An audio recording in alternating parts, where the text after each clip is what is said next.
Hej och välkomna till Malmö Stadsbibliotek. Innan vi börjar ber vi er att stänga av era mobiltelefoner och påminner om hörslingan för dig som behöver. Vi är glada att ni är här och önskar er en upplevelserik kväll. Varmt välkomna och mycket nöje. Hi and welcome to Malmö City Library. Before we start, we remind you to turn off your mobile phones and to use the hearing aid system if needed. We are happy that you are here and wish you an exciting evening. Again, welcome and enjoy.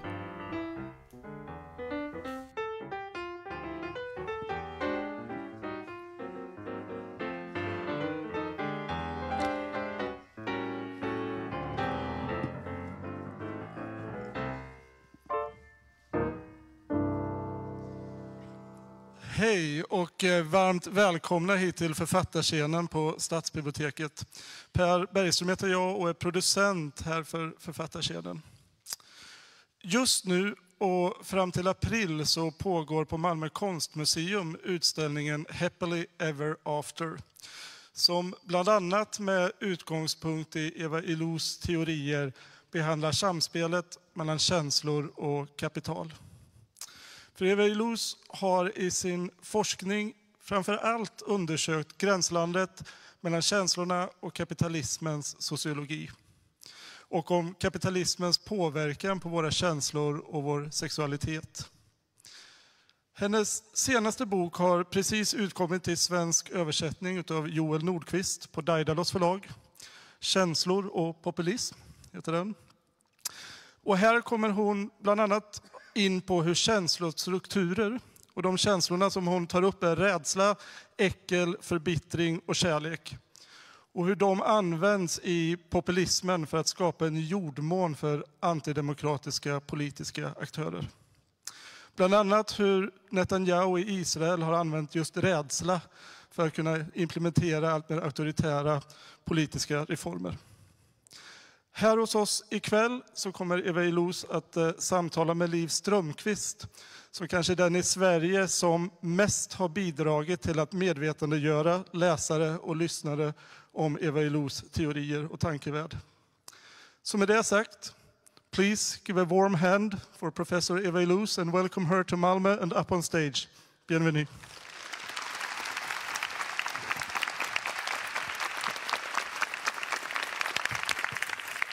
So, right.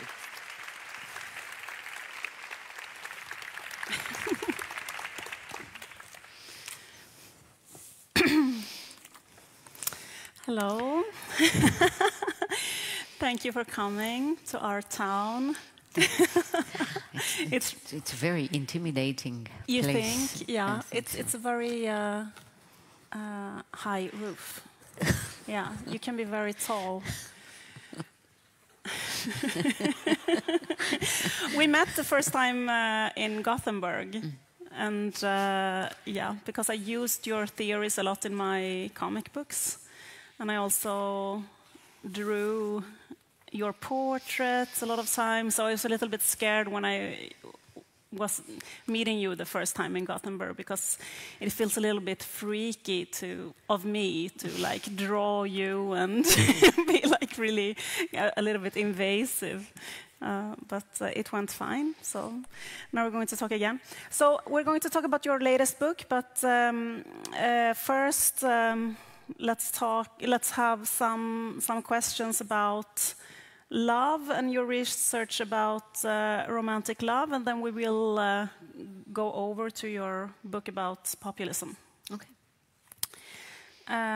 So first of all, we are used to thinking about emotions like something biological that occurs in the body or something psychological, but your approach to emotions are sociological. Can you explain to us what is the sociological view of emotions?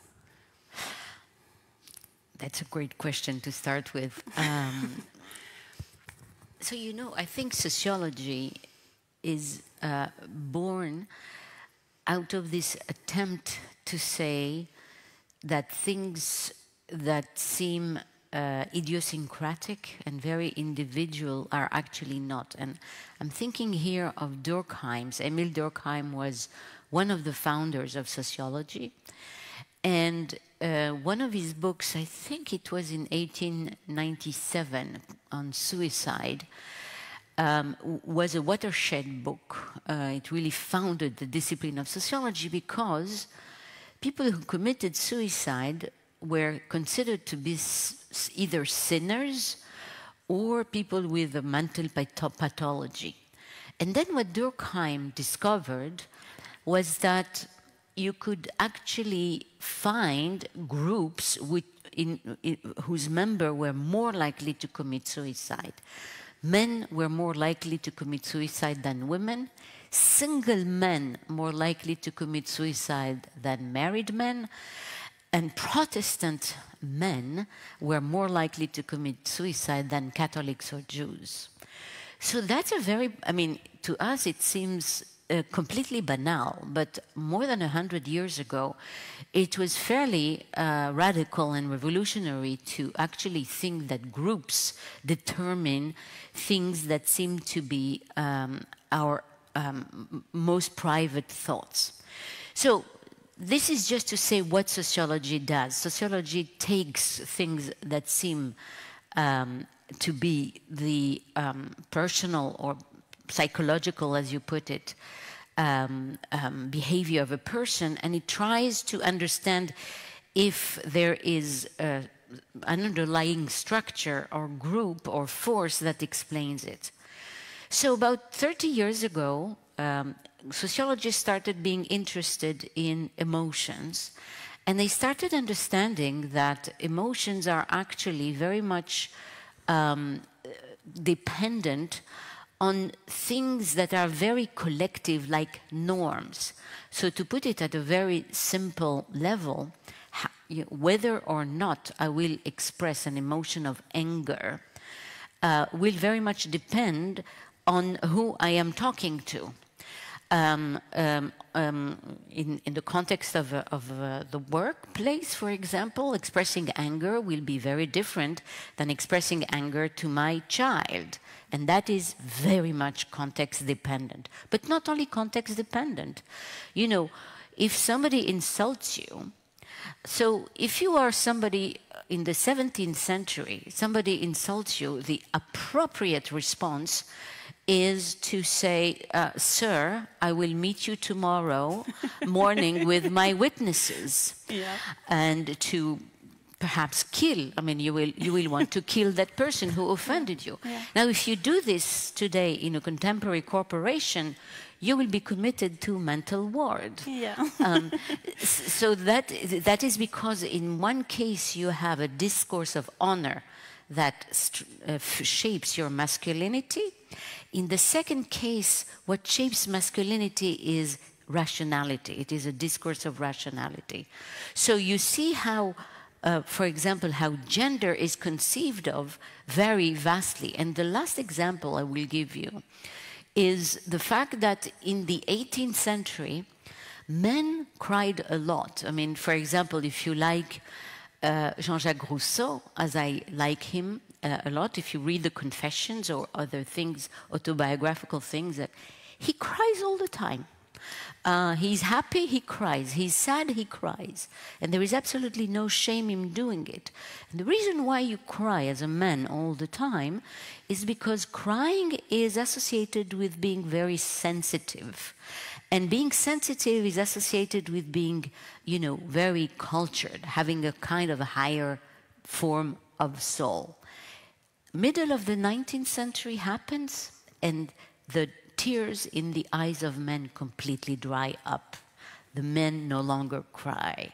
So these are examples of the ways in which you see how emotions very much vary in their context, in the situation, into whom they are addressed, in what they mean.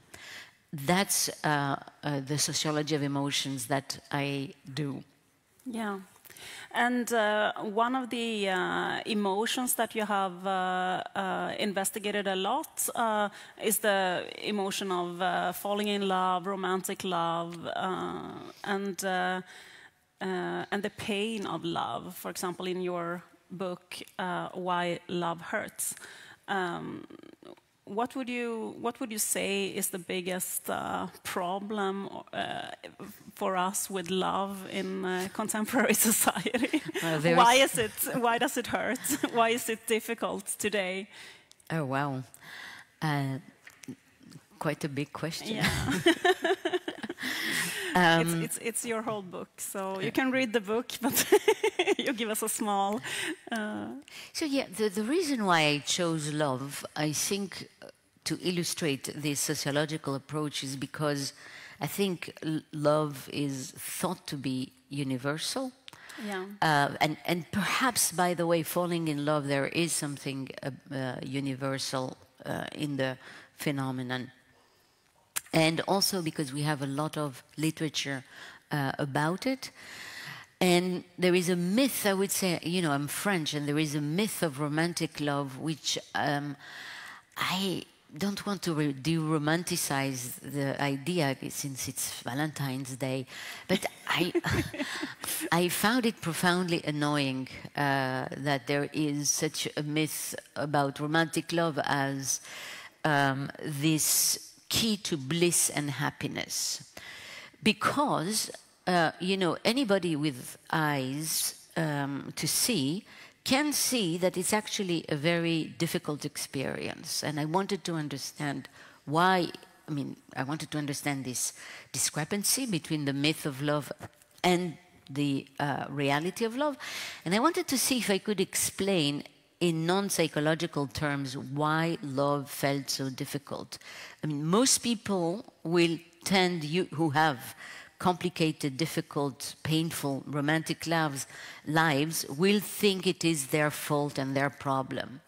And so one thread, in fact, of my work has been to debunk and to reject the idea that everything bad that happens to us or that we did not succeed in is caused by a faulty psyche. In fact, I would say that this study on romantic love stems from the profound intuition that I had that in our most intimate moments, we are not dissociated from the structural abstract forces that we call society. But I have still not answered your question. So your question is, why is it so difficult? So, of course, I am going just to be as short and concise as possible, although it doesn't look like that way right now.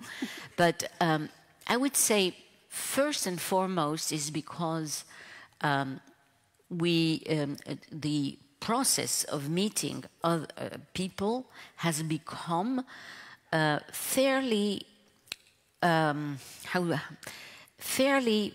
without rules. Yeah.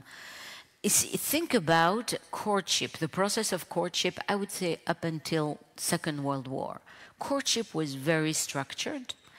It was usually, of course there were lots of cases where it was not the case, but usually the purpose of courtship was to establish whether a man and a woman wanted to actually get married. And so you have a lot of rules in order to establish the value of the person. You have even tests that the woman does. It is common for a woman to test the loyalty and the love of the man. And there are also quite clear rules on sexuality before marriage, and so on and so forth. So what happens after the 1960s is, what we call normally the sexual revolution, which was, from my standpoint, moral progress, and no one, and certainly not me, would want to come back to that era, to the era before. But sexual freedom has meant freedom, would mean freedom from any kind of rules. And so I would say today the rules of engagement to establish a relationship are entirely up for grabs. They are not established, and it is individuals themselves who have to establish what is a relationship, what it is. Now, if you think of it in sociology, this is very strange because you always know what relationships are. When you talk to your banker, when you talk to your child, when you talk to your mother, when you talk to your friend, when you talk to your teacher, you know what the relationship is. We have arrived in a situation with romantic relationships, in a situation where up until quite a very advanced stage of the relationship, actors, as we say it in sociology, don't know what the relationship is. They don't know how to call it, they don't know how committing, they don't know how binding, and they don't know what they're allowed to say or not to say, what they can ask, what they cannot ask. If you want, it is the perfect situation which French sociologist, again, Durkheim, called anomie. Anomie is a state of chaos, when there are no norms and you don't know what the norms is. So that's point number one, why it has become so difficult. It's because we are not well equipped, we human beings, although I don't like to speak in such broad terms, but we human beings are not very good at figuring out on our own situations and inventing our rules all the time. So that's the first element. The second element, I think, is is the fact that we demand from relationships something we demanded much less before. And it is what I would call, with philosopher Axel Honneth, recognition. What that mean by this is that we demand from the person we are with, assuming we have been able to overcome all the multitude of obstacles that are in the way there, we demand from that person to recognize our social being. That is why, for example, getting support, getting compliments, having the other person interested in our work, having them being interested in our psychology, having them loving our body. So again, and all that. So what I'm saying is that we demand a kind of total recognition of who we are, because the social order does not provide it anymore. There is a deep uncertainty about who we are, actually, what our value is. The notion of uncertainty about value is very crucial to my work. The value of people in traditional societies is more or less established. You don't struggle to establish it. Our society is characterized by the struggle over value, over your own value. So when you're struggling over your own value, you're expecting from your friends, and mostly from your lovers, to provide the certainty about your value which society no longer provides. So that can actually lead to a lot of conflict inside. That's why it becomes really, and here the title of Axel Honneth's book is very good and powerful. It's a struggle. It is a struggle for recognition. You never get really the recognition you want, actually. So that's a second reason. The third reason is that I would invoke the sociological notion of complexity. Now, I would make a distinction between complex and simple system. What is a simple system? A simple system is a husband and a wife. Each one know their role. They don't have much to negotiate over. So just think like classical case, they are married by their family. They live in a traditional marriage. Each one knows what they're supposed to do. There's not much negotiation over, again, what they're supposed to do and even who they are. This is not at all our situation. Actually, our situation is a situation in which thanks again to something which I view as incredible moral progress, thanks to gender equality, it is no longer clear at all who does what and who is what. Because you don't know that, therefore you negotiate constantly what it is that the relationship is about, what it is that you're doing in the relationship, and who you are in the relationship. That creates, I would say, a complex system. That is a system with many, many components and without any predictable path. What makes a system complex is when you have many, many components and you have no way to say exactly what is the path. For example, the theorist of complexity take as an example a traffic jam. In a traffic jam, you have lots and lots of cars. They're all, and then you don't know exactly to predict when it is going to clear up. So that's the third thing. And the fourth thing, I think, is that in such a relationship where everything is up for grab, the differences between men and women, which are very powerful, come into play. And when you know in a traditional marriage what the role of the man is and the role of the woman is, the differences are not interpreted as pathologies. But if you are today in equalitarian marriages on the one hand, or relationships, if you assume they should be equalitarian, if you assume you should express your emotion equally and similarly, on the one hand, but on the other hand, there are very profound gender differences, then it will create a lot of gender asymmetry in the ways in which emotions are negotiated and expressed. That's it. Yeah. How would you say that men and women are different, or are... Sorry. So I'm going here. I was hoping you would not ask the question. We don't have to. No. Because take it very. Because I'm going to be quite stereotypical, and of course, when I say this, it doesn't mean everybody is like this. Sociologists are just interested in tendencies.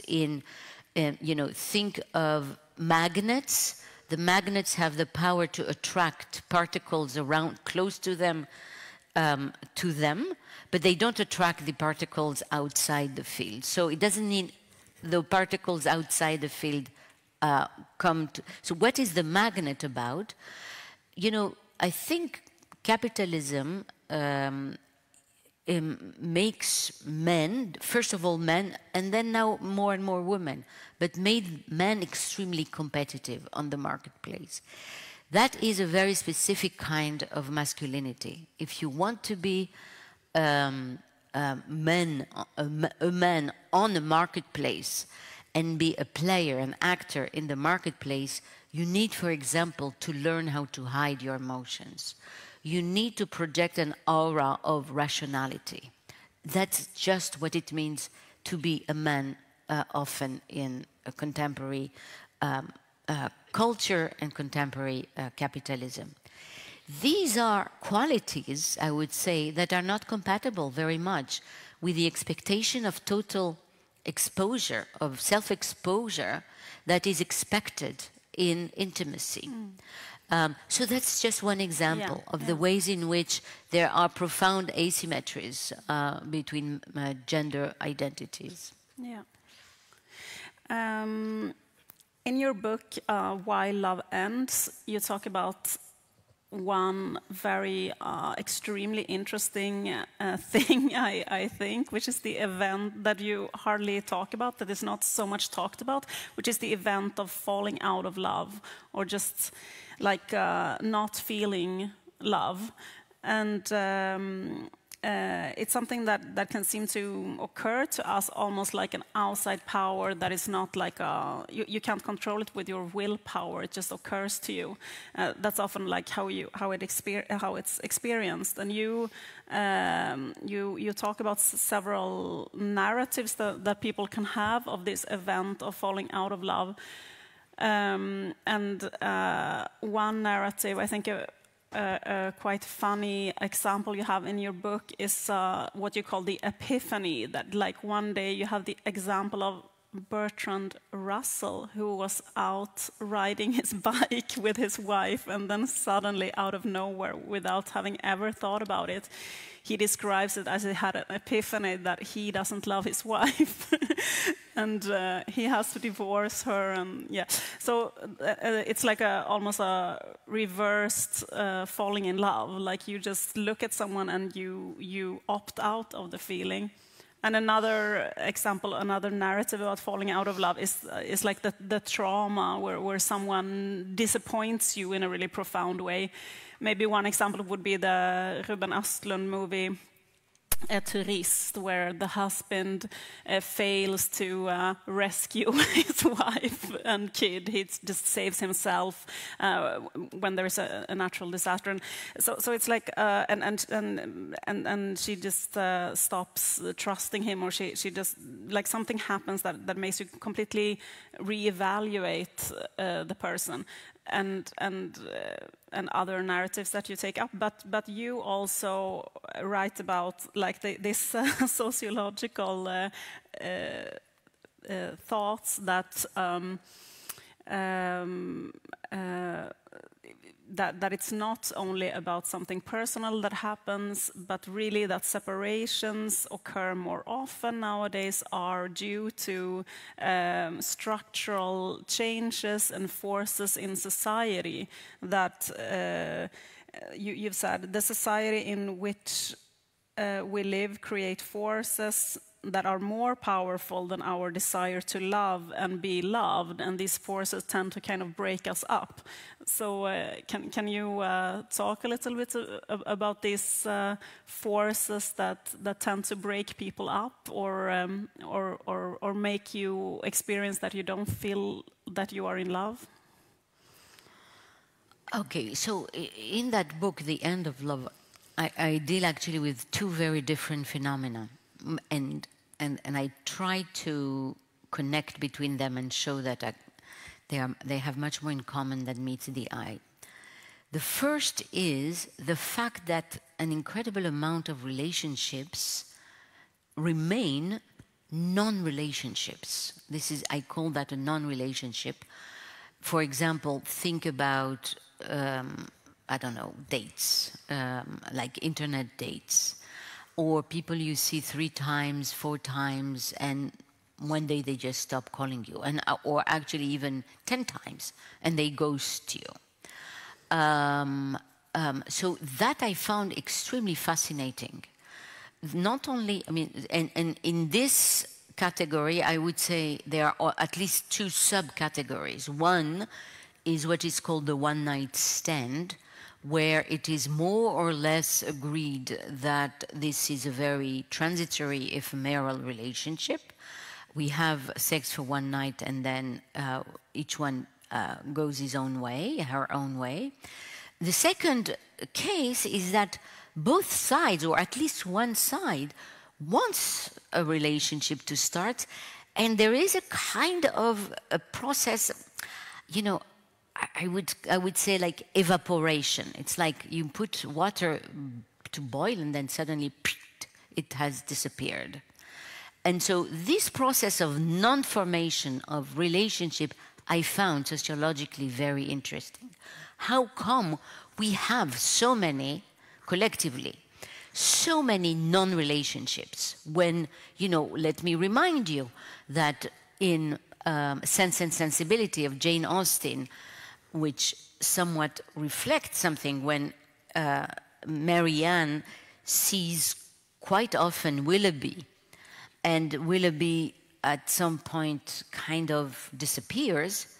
This is a trauma. This is a drama. This is, in fact, the whole novel revolves around that. I mean, you know, her reputation is actually affected very much by this.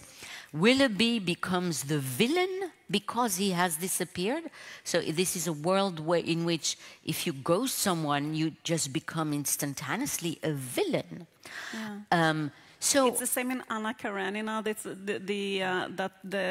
he promised to marry Dolly, and but he falls in love with Anna Karenina instead. But he promised to marry her, and then she's so hurt by this, and her whole family gathers, and they all go to a long vacation in Germany. They have to be like on a retreat with the whole family, just because he didn't like dance with her on the ball, and they fear for her life. They think she's going to die because of this, and like it's a horrible thing for him to do. And now we have to deal with it every week. I mean, I was thinking we would be on constant vacation with our family today. Yeah.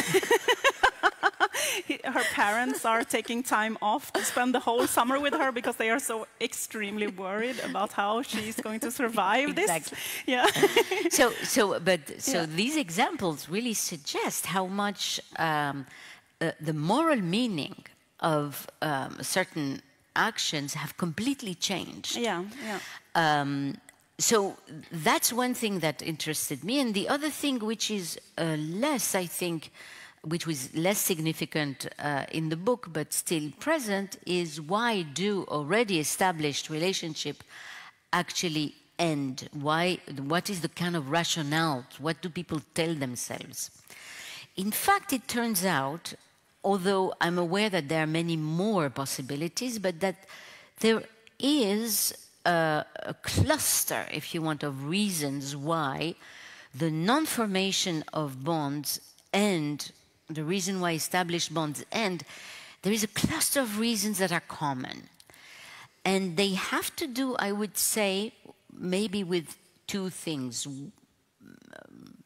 One is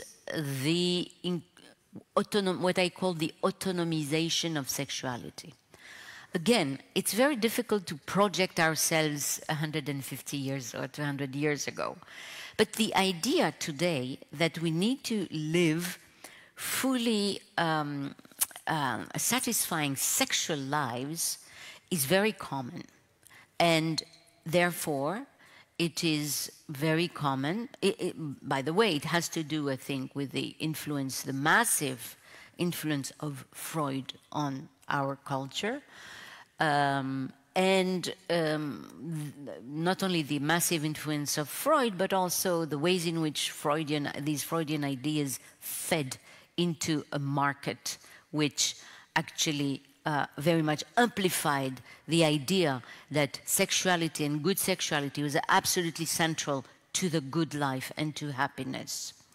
So once you do that, once you autonomize sexuality, what does it mean to autonomize? That means you view sexuality as a good in its own right, distinct from emotions, distinct from marriage, distinct from everything. So that means that, for example, you can have sexual careers, I call them sexual careers, quite different from your emotional career. You know, young adolescent will typically have a sexual CV, by which I mean, you know, how many people do they sleep with? What does it say about their attractiveness? They have transformed, so in a way there is a transformation of sexuality into a form of capital. So sexuality becoming distinct from other forms of relationships makes it, I think, much more complicated to form an emotional relationship, since lots of times people form a sexual bond and have difficulties shifting to an emotional bond. We don't really know how to do it. It's very strange when you think that not so long ago, having sex came only after a long process of mutual acquaintance and was quite binding. Today it's actually the opposite. You actually go to bed quite quickly without, quite often, people whose name you don't even know. Anonymous sex is very widespread. And if you say so, you're the sociologist. Yeah, I don't know. You have the statistics. And the difficulty is to move from sexuality to emotionality. So if you want to project this difficulty in the established relationships, what happens often is that relationships in which there is no longer sexual excitement or significant sexual interactions are interpreted as relationships that have died. Because precisely it is difficult to define good relationships, for example, only by their emotions or the attachment that exists, but only by their sexuality. So I would say the autonomization of sexuality adds a layer to the emotional one, which makes it quite difficult to shift back and forth from emotional intimacy to sexual intimacy. That's one reason why. I would say another reason is that we have become maximizers of options. So given that we have so much choice now, I would say what has drastically changed is the number and the amount of choice people have in front of them, especially afforded by the internet technology, by the dating sites, and afforded by the sexual revolution. You know, when Jane Austen was proposed by Tom Lefroy, she could not say yes to his proposal because he had no means, and that was it. She was never proposed again. So this is, these are societies in which the amount of possible matches is actually quite small, which is the reason why you know it. And so if there is someone who is good enough, that's Winnicott's expression, good enough, you take it. Yeah. Now, we no longer do at all with good enough. We do with what economists call maximizing. You want to maximize your options because you have now an incredible amount of choice, so you learn to actually increase your expectations of the person you want to be with. So this is just one example. There are many more in the book, but yeah. Yeah. Great. I wonder if I should. Maybe I should move over to your other book, just because we have time to talk about everything. But I wanted to ask you maybe very briefly about that. It feels very much now that the latest years there has been a very a conservative trend, like the conservative politics has. Like a few years ago, you would never think that conservatism would be a thing again, but it has come back a lot with the conservative political parties and also like a conservative aesthetic, and also when it comes to love, like the phenomenon of trad wives, that was kind of a trend to be traditional. If you see young voters in Sweden, for example, in the last election, they all voted quite conservatively, and you also have the whole manosphere, like the masculinity movement that want to kind of reinforce or go back to older times or traditional gender roles, and have like really popular self-help advice to men, giving them advice in this direction. Where do you think that comes from? It feels like young people today, or like the trendy thing is absolutely not to be like a progressive, experimental, liberal person. It seems like it's the trend is almost like going back to like safety and tradition. And why do you think this is? So I think first of all that what I discussed before maybe partly responds to the question you asked, which is that we don't do terribly well with uncertainty, and the conditions of modernity throw us on path of constant uncertainty, which has increased, I have to say, with neoliberalism, in which people are disposed of. Maybe you don't feel it in the cushy, I mean, at least stereotypically, cushy Scandinavian welfare state. But it's not like that anymore. It's not like that anymore. But we feel it. But people are have to struggle with very uncertain lives. Yeah. So in that respect, I think that juggling with too much uncertainty is probably difficult. That's why there is, as you said, a return to the idea that conjugality, domesticity should be a safe haven. So that's one thing. I think the other thing that I want to say is I don't think we should look at this, how shall I put it, we should not look at this return to traditional value with values or roles with, talk about myself, okay, with a kind of progressive contempt or condescendence. At least I try not to. And so if I try to understand what is behind it, I think that the pace of change, if you look at the pace of change, something has radically changed in humanity. And here allow myself to make these big pronouncements. I mean, if you look at the function of culture until not so long ago, the function of culture was to, or socialization was to pass to your children what you yourself learned. And you hoped they would do it as well as you did, and that they would and that they understood what you had understood.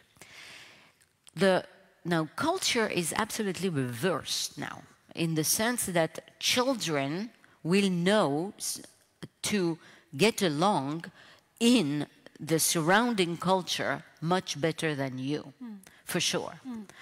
And so it means there is not only a kind of break between adults and younger people, a very deep generational gap. It means also that the authority, if you want, of older people or parents is breached. It also means probably that the pace of change is too rapid. And it is too rapid because what is fueling this pace of change, I think, is technological and ultimately economic and capitalist innovation. Innovation, because innovation is constantly, it's the key word to keep the market constantly into action and into being. So this, if you want to look at it economically, this innovativeness actually creates, from my standpoint, or from an anthropological standpoint of what is the function of culture, how do people relate to their culture, which is usually by relating to a stable world of meanings. So that world of meanings is constantly disrupted, constantly disrupted. We live in a culture whose modality is, whose main modality is the disruption of the past known ways of doing things. That would make many people nostalgic for the ways in which things were done in a traditional way. I mean, that would be my hunch. Yeah. In your latest book, The Emotions of Populism, you describe in a really interesting way, I really recommend to read this book because it's about emotions of populism, and you use the example of Israel and the Netanyahu government, and you kind of describe how emotions are in play in populist movements, but it's also like a universal description that you can use on a lot of populist, like right-wing populist movements around the world. And you describe how the left in Israel has become really marginalized during the last decades. that Knesset, like you may know now, almost all only consist of right-wing or extreme right-wing or religious right-wing parties, and Benjamin Netanyahu is the longest tenured prime minister in the history of Israel, so he has managed to have power for a very long time.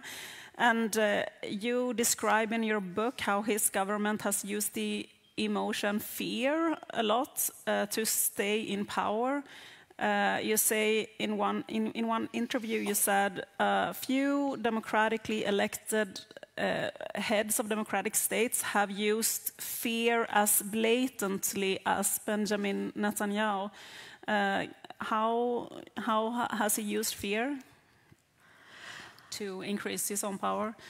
Okay, so before I respond to this question, I should say that democracy is, liberal democracy is, to use the expression by a political philosopher, Judith Sklar, it is the political regime which abhors fear. So wherever there is fear, for Judith Sklar, you're not living in a democracy. And I tend to agree with her. The fear is usually associated actually with tyrannical regimes. That's why we talk about regimes of terror. That's a terror is both a political regime and it designates the kind of emotions it is supposed to create. So there are regimes in democracies, I think populism, in which in which fear is constantly invoked in order to subdue the citizens to a certain agenda. So what fear does, and you mentioned in your question the fact that the left had practically disappeared in Israel, which I find very preoccupying given that I identify myself with the left. The reason why, or one of the mechanisms through which this has happened, is by drawing a straight line between the political rival and the outside enemy. Let me explain. In a normal democracy, you have different political parties, and everyone is in competition with everyone, and it is accepted. This is the democratic game. So you have a rival. This is very different from an enemy. An enemy is someone who does not want your well-being, and it is someone you must crush, otherwise they will destroy you.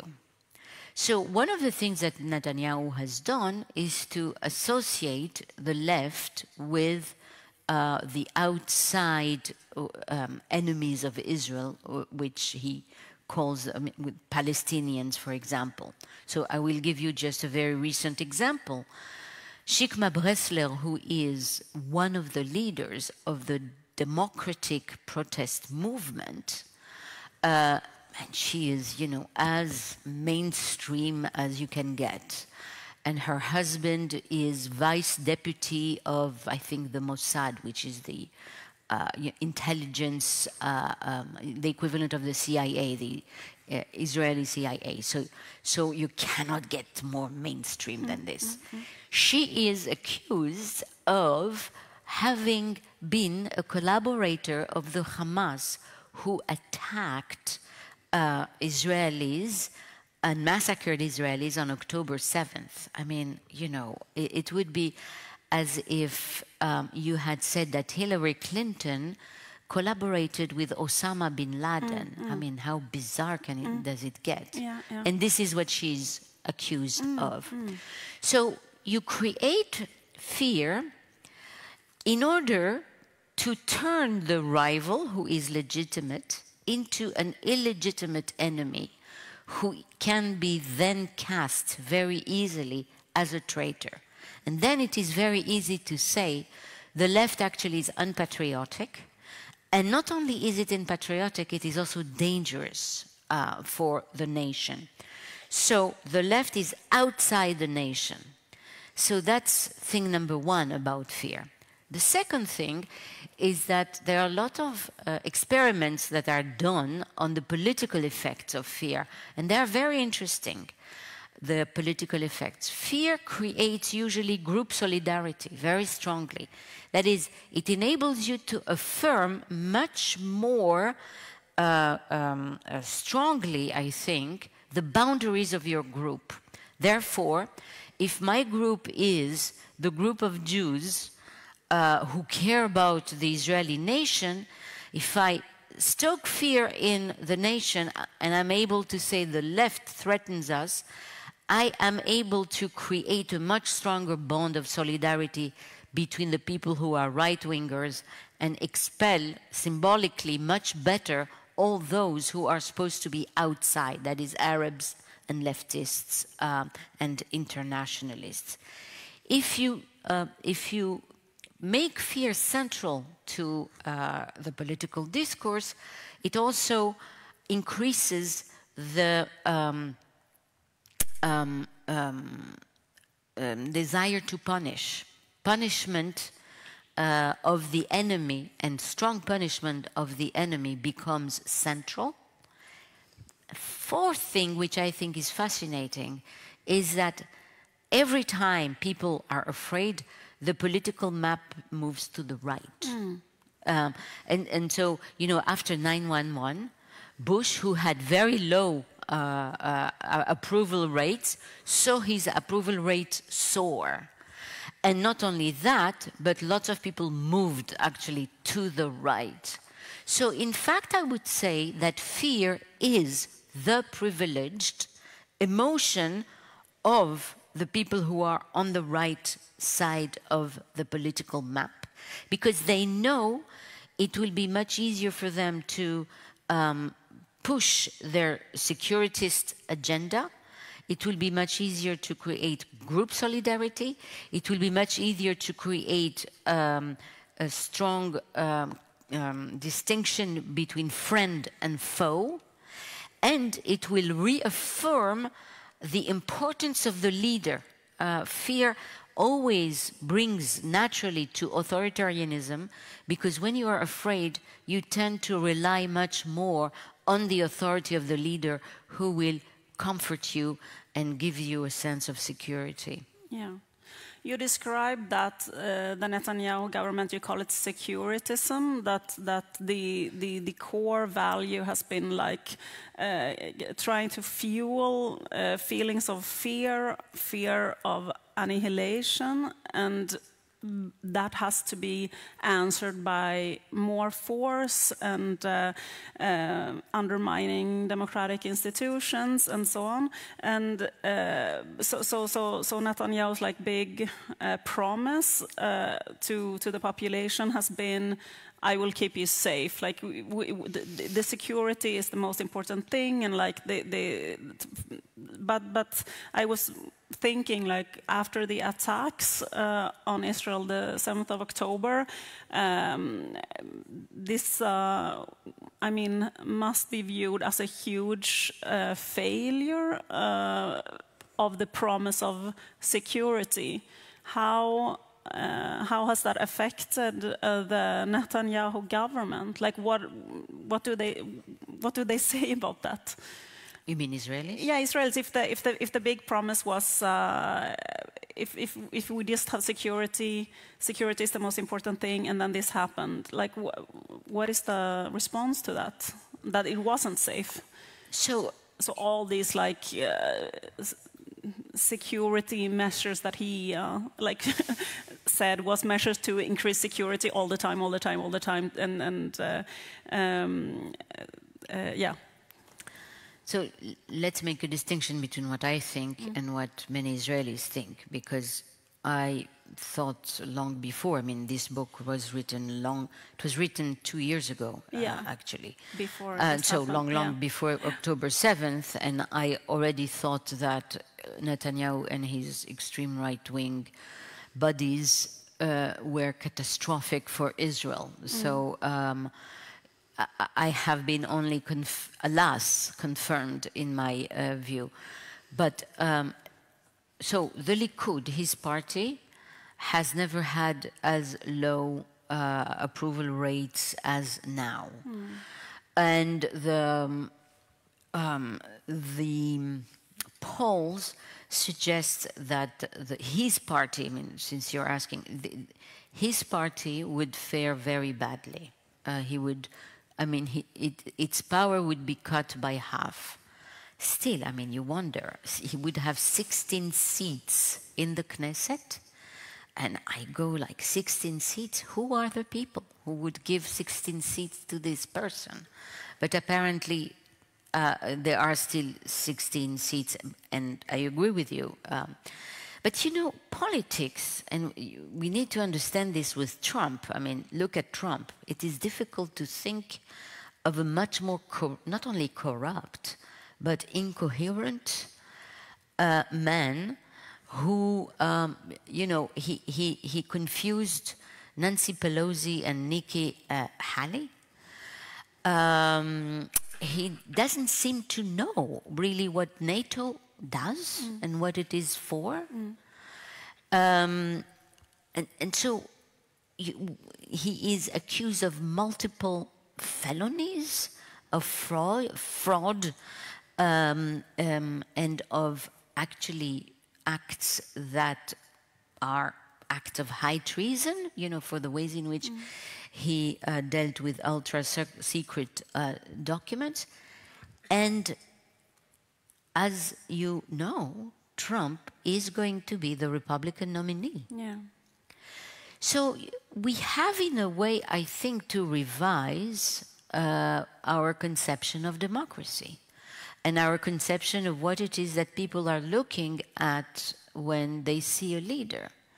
So one of the things I think that is happening, and it's not the only one, I think that in many democracies there is such a profound resentment at what populists call the elites. Yeah. Which is exactly what makes populism populism. And populism is creating this antagonism between the elites and the people. And both are imagined constructs, you know. But to go back to what I was saying, so there is such an antagonism at the Washington elites, at the New York elites, at the Tel Aviv elites, that people are not only willing, but they are happy if there is someone who seems to twist all the rules of the game and all the norms that are accepted simply in order to kind of poke into the eye of the groups they have learned to detest and to feel humiliated by. I'm not saying this explains all of it. I'm just saying that there is something that is extremely puzzling and that should really fascinate us social scientists. It is to understand the nature of this vote, namely, and I go back to your question, you see someone who is obviously destructive on a suicidal path, and you keep the course with him. Why is that? For me, what fascinates me is precisely this blindness to self-destruction that I see in some Israeli voters, or many of them, or in America. And the book that you refer to is an attempt in a way to respond to this question by looking at the ways in which these four emotions of fear, disgust, resentment, and love actually coalesce together and form the core, if you want, of this blindness.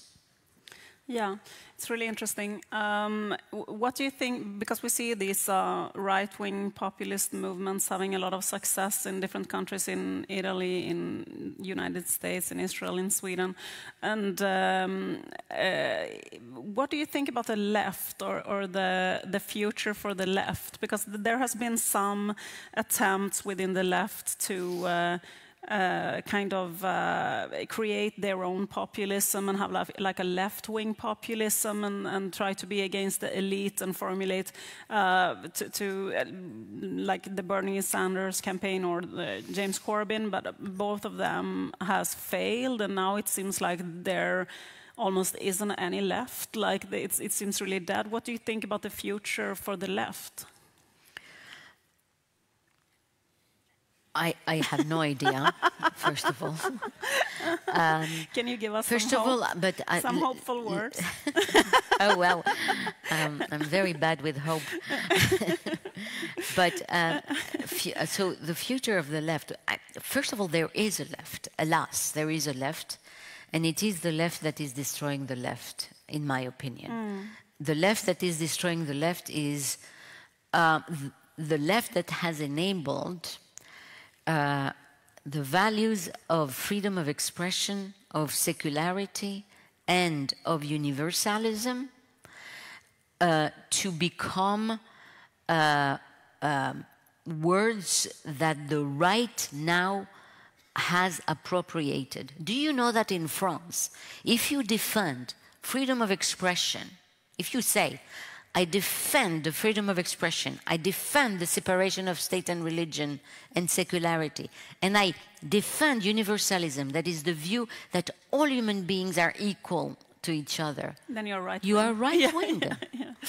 Yeah. So if these are the values that if saying that makes you right-wing, then I would say, you know, the left is on a suicidal course because I don't know, to be honest, I don't know how to think outside of these values.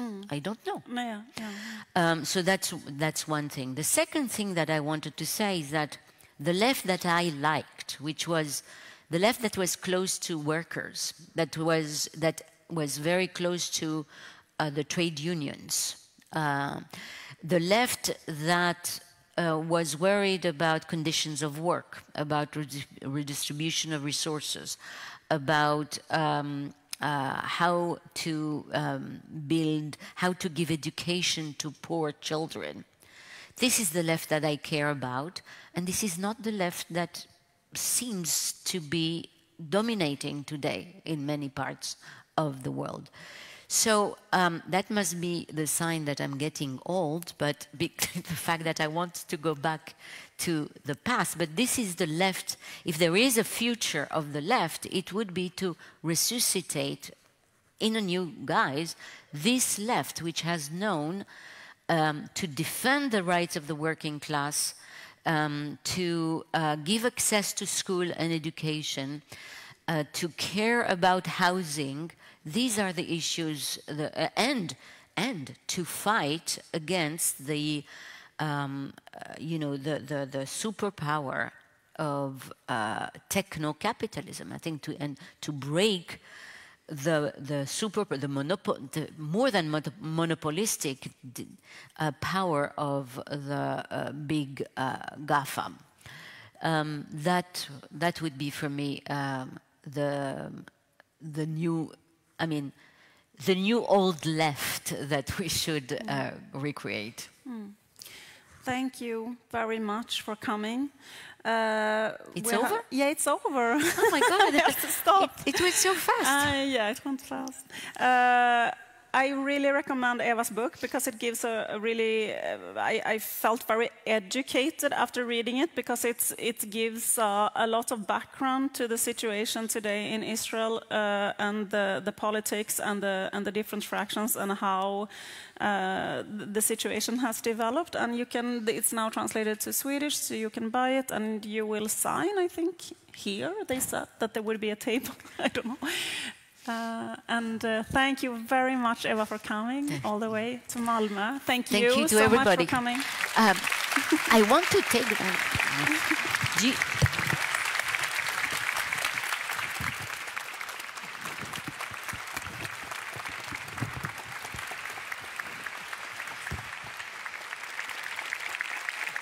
I want to take a picture of the audience.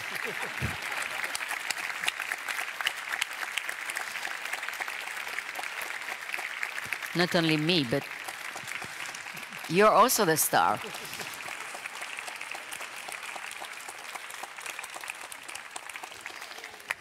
Thank you so much. It was, yeah, the hour went fast. We could be here for the whole night, I believe. You said you're not good in hope, but as a small token of our appreciation for being here, we would like to give you the book Hope, which is text by David Isak, who is a Swedish journalist and writer who has been imprisoned in Eritrea since 2001 without a trial. And it's also in French, so thank you so much. And there's some chocolate for you there as well. Tack Liv. Stort tack Liv. Och tusen tack för att ni var här och lyssnade ikväll. Som Liv sa så kommer vi att ställa upp ett bord här för boksignering. Det finns böcker att köpa ner hos Kjetil från Antti. Och så kan ni ställa upp er i en mycket disciplinerad kö i mittgången här, så kommer alla få sina böcker signerade. Nästa författarscen, då går vi in från sociologi till mikrobiologi. 26 februari så kommer Anders Tegnell hit, så varmt välkomna tillbaka då.